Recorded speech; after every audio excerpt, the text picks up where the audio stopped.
तो गाइज़ ये स्टोरी है मेरे कॉलेज फेस्ट की। तो यार हमारा ना कॉलेज फेस्ट हो रहा है। और कॉलेज फेस्ट में ना क्या है कि हम जैसे हैं, हम सेकंड ईयर में हैं अभी, तो हमसे एक बैच जूनियर आया है अभी, तो वो फर्स्ट ईयर है, और जो भी हमारे सीनियर्स हैं थर्ड ईयर है, फाइनल ईयर है। तो अब इसमें हमारे फेस्ट में क्या हो रहा है कि अलग अलग इवेंट्स हैं, बहुत सारे इवेंट्स हो रहे हैं। तो उनमें से एक इवेंट है क्विज़ का। अब तो जो क्विज़ है उसमें है दो कैटेगरीज क्या क्या है, जीके और एंटरटेनमेंट। तो यार एंटरटेनमेंट कैटेगरी में तो पता नहीं कहाँ से, मतलब सारी दुनिया जहान के लोग एंटरटेनमेंट कैटेगरी में भर गए। हम भी एंटरटेनमेंट में गए, हम भी एंटरटेनमेंट, मतलब इतने एंटरटेनमेंट वाले, इतने एंटरटेनमेंट वाले। इतने तो लोग देख बनाते नहीं होंगे जितने लोग देखते हैं, और उनमें भी इतने लोग देखते नहीं होंगे जितने लोग आंसर करने वाले हैं। मतलब कोई इतना कैसे उत्सुक हो सकता है भाई कि एंटरटेनमेंट कैटेगरी में क्विज दे, क्विज। लेकिन चलो ठीक है। तो एंटरटेनमेंट कैटेगरी में इतना कंपटीशन देख के भाई मैंने तो भाई हाथ खड़े कर लिए कि एंटरटेनमेंट कैटेगरी में लेने का नहीं। तो मैंने सोचा कि जीके में लेते हैं। तो अब क्या हुआ कि जो हमारा सिलेक्शन का क्राइटेरिया है कि उस दिन क्विज़ वाले डे कि कैसे होना है। तो क्विज़ वाले डे में क्या होगा कि हर बैच को ना एक टीम रिप्रेजेंट करेगी, लाइक फर्स्ट ईयर की एक टीम, सेकंड ईयर की एक टीम, थर्ड ईयर की एक टीम और फोर्थ ईयर की एक टीम। लेकिन अब क्या है कि हमारे वाले बैच से, सिर्फ हमारे वाले बैच से जी के वाली कैटेगरी में तीन टीम ने एंट्री दे दी। लो जी, कर लो मुझे। तो अब तीन टीम ने एंट्री दे दी। तो अब तीन टीम ने एंट्री दी थी, तो उससे उस उनमें लड़ाई ना हो आपस में। तो सीनियर्स ने क्या करा, एक एलिमिनेशन राउंड ऑर्गेनाइज कर दिया। मतलब मेन क्विज से पहले एक क्विज और दी हमने। क्यों? जिससे कि हम मेन क्विज खेल पाए। वाह जी वाह, तालियां तालियां मारी जाएं। तो हमने वो उस दिन हम गए क्विज के लिए पार्टिसिपेट करने। तो अब इसमें क्या था कि जो हमारी टीम्स थी वो 5 मेंबर्स ईच बनी थी, कि जो हम क्विज खेलेंगे मेन वाले इवेंट में, हम हर टीम में 5 लोग होंगे। लेकिन जो इन्होंने एलिमिनेशन राउंड रखा इसमें क्या कि केवल 2 रिप्रेजेंटेटिव आएंगे। तो लो जी, अब हम अपने दो बेस्ट कैंडिडेट जो थे हमें वो भेजने थे। लेकिन जो हमारे बेस्ट कैंडिडेट थे उन्होंने कहा कि यार मैं तो मेन डे के दिन ही खेलूंगा, और उससे पहले जो है वो तुम ही कराओ, और अभी तो मैं अपनी क्लास जाऊंगा और अटेंडेंस दूंगा। तो यार ऑब्वियसली जैसे हर जगह होता है, जो समझदार लोग होते हैं वो बिल्कुल पर्टिकुलर होता है कि क्लास नहीं छोड़ेंगे यार, क्लास नहीं छोड़नी बिल्कुल भी। तो यार ऐसे ही हमारे साथ हुआ। तो रिप्रेजेंट करने कौन गया? मैं, ऑब्वियसली मैं गया, और मेरे साथ मेरा पार्टनर गया। अब उसमें क्या हुआ, हमारे एलिमिनेशन राउंड में हमें एक एमसीक्यू की शीट दी जिसमें कि 20 एमसीक्यूज थे। ऐसे जो एंटरटेनमेंट वाले लोग थे उनको भी 20 एमसीक्यूज की शीट मिली जो एंटरटेनमेंट कैटेगरी से रिलेटेड थे। तो अब जीके के क्वेश्चंस तुम क्या एक्सपेक्ट करते हो? मतलब अगर तुम्हें कहीं पे क्विज के लिए जाना है तो तुम क्या एक्सपेक्ट करोगे कि जीके में क्या देंगे, क्या तैयारी करके जाओगे कि ये चीज़ पढ़ लेते हैं, हो सकता है हमारे कल क्विज में पूछ लें। क्या ही होगा?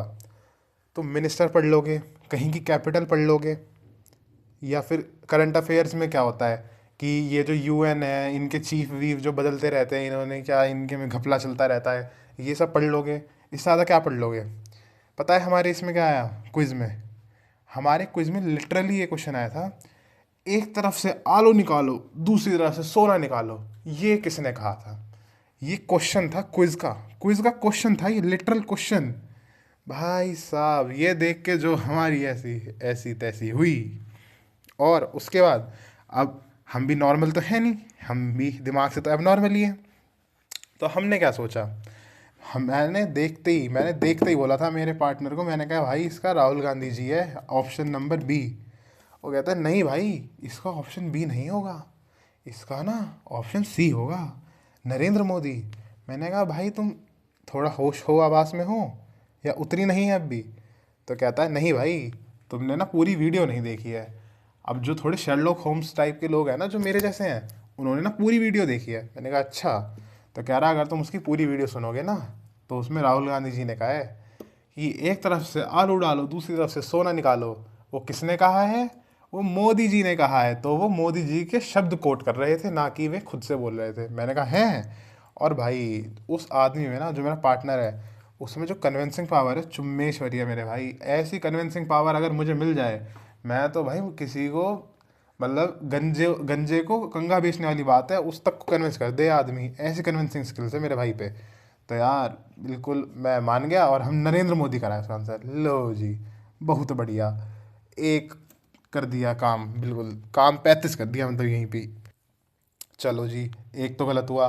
फिर उसके बाद एक क्वेश्चन क्या आया, एक स्पेनिश वर्ड था बोवेंदी, मतलब भाई साहब प्रोनाउंसिएशन नहीं हो रही मेरे से, बोवेंदिएंदू पता नहीं क्या था यार, और उसका मतलब पूछ रखा था। अब भाई हम हैं हिंदी वाले और थोड़ा सा इंग्लिश आती है, भले ही पढ़े हम इंग्लिश मीडियम में हैं, लेकिन आती है हमें हिंदी, और हिंदी ही है वैसे तो ढंग से, लेकिन थोड़ी थोड़ी इंग्लिश भी आती है।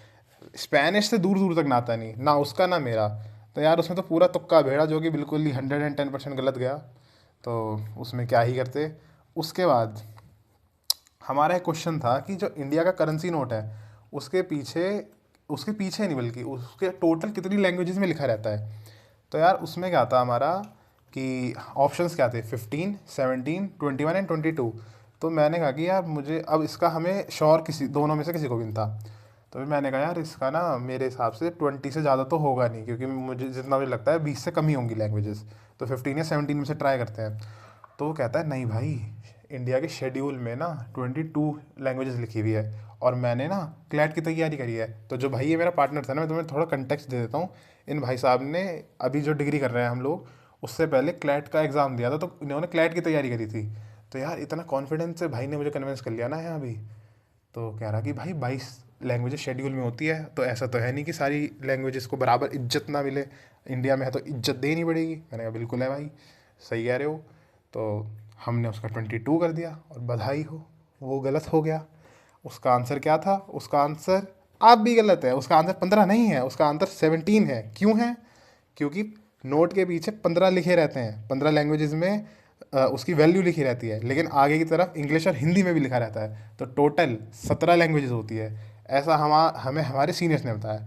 चलो जी, एक और गलत हुआ। तो ये तो हमारी कहानी हुई। अब ऐसा पेपर जो जो हम दे के आए थे, इतने जो वो करके आए थे, हम झंडे गाड़ के आए थे, तो हमें थोड़ी बहुत उम्मीद थी कि यार हमारे वाली कैटेगरी में ना कंपटीशन कम है, तो मे भी हमारा सिलेक्शन हो जाए। तो अब हम ईगरली वेट करने लगे। उससे ज़्यादा, एक तो हमारे जो जिन्होंने करवाया था एलिमिनेशन राउंड, ये नहीं कि हमें साथ साथ बता दे रिजल्ट, कह रहे कि हम बाद में बताएंगे। चलो जी, उसमें भी कोई नहीं। लेकिन अब आप बाद में बताओगे, लेकिन जो हमारे साथ जो 3 लोग हैं जिन्होंने रिप्रेजेंट नहीं करा, वे तो हमसे पूछेंगे ना तुमने क्या गुल खिलाया वहाँ जाके। अब उन्हें क्या बताएं, हम ये बताएं अपनी जो हम करा के आए हैं, अपना ज़्यादा ही दिमाग लगा लिया है, जो पता नहीं कहाँ से भगवान ने हमें दे दिया है, और हम एक चीज़ पूछ रहे हैं, तो हम उसमें सारी परम्यूटेशन कॉम्बिनेशन लगा के कुछ ना कुछ निकाल के ला रहे हैं। चलो जो भी था। तो अब हम लोगों ने उन्हें कहा कि हाँ भाई अच्छा गया है, और कोई दिक्कत नहीं है, बढ़िया गया, बढ़िया। और हम वेट कर रहे थे, और जब ही फिर रात के 12 बजे, लिटरली रात के 12 बजे घंटी बजी फ़ोन की, और मेरे पार्टनर का कॉल था। मैंने कहा हाँ भाई क्या हुआ? तो कह रहा कि तुम्हें पता चला? मैंने कहा, क्या पता चला? कह रहा सेलेक्ट हो गए मेरे भाई। मैंने कहा हैं? कह रहा हाँ भाई।